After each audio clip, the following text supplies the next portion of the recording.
When watching Maniac, one has to wonder what kind of person created this picture. Could they have been a psychopath, a sociopath, or perhaps a maniac? Yeah, because this movie is totally a new realm of bad. I could get all hyperbolic, but this film from 1934 doesn't really seem like anything I haven't seen before. It's bad, and it's known for how bad it is, but this box set also has the film The Beast of Yucca Flats, which has the same narrative problem in that, well, it doesn't know how to tell a narrative.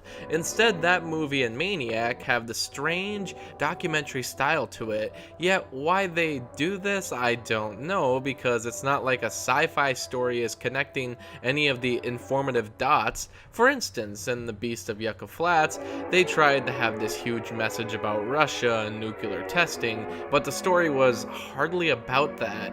And here, Maniac tries to be informative about the different types of mental illness, while having a plot intersected involving a typical crazy body snatcher scientist. But whereas Beast of Yucca Flats was at least ridiculous enough to be enjoyably funny, this film has a lot less of that.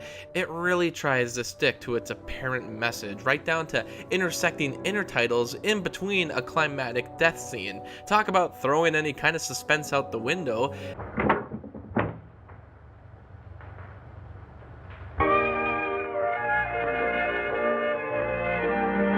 Then there's random spouts of nudity during the very uncomfortable rape scene, and then there's these girls just chilling in lingerie, and I have to rewind the movie to figure out why this is important. I guess the evil doctor's wife is introduced here.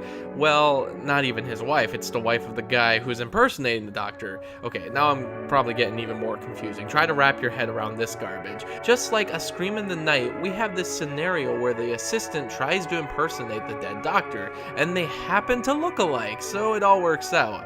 This movie also has a strange obsession with cats. There's a nearby cat farm where felines keep roaming, eventually finding their way to the laboratory. This was a real illegal cat farm in Los Angeles, and I guess it's the only connection to Edgar Allan Poe's short story, The Black Cat, which the movie was partially inspired by, except I doubt that that's the reason this exists. Let's face it, it was directed by Dwayne Esper, known for all those exploitive movies from the early days of cinema. In fact, he might have been one of the first exploitation directors. It was released by Roadshow Attractions, who are also known for releasing, well, Maniac. Yeah, I guess they only released one movie.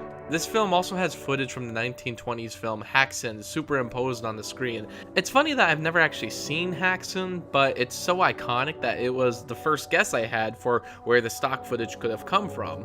You know, who was the cinematographer on this? Why are they doing this kind of crap?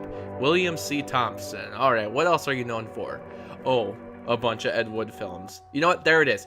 That's where I've seen this before. This is 100% a spiritual predecessor to Ed Wood's films, minus the charm. In fact, this one has a lot of similarities to Glen or Glenda. The sexual undertones, the exploitiveness, the cheap sets, the mad doctor tropes, random scenes that go nowhere, and a horrendous use of stock footage. And it also has that strange documentary style to it. This was an Ed Wood film before Ed Wood films existed.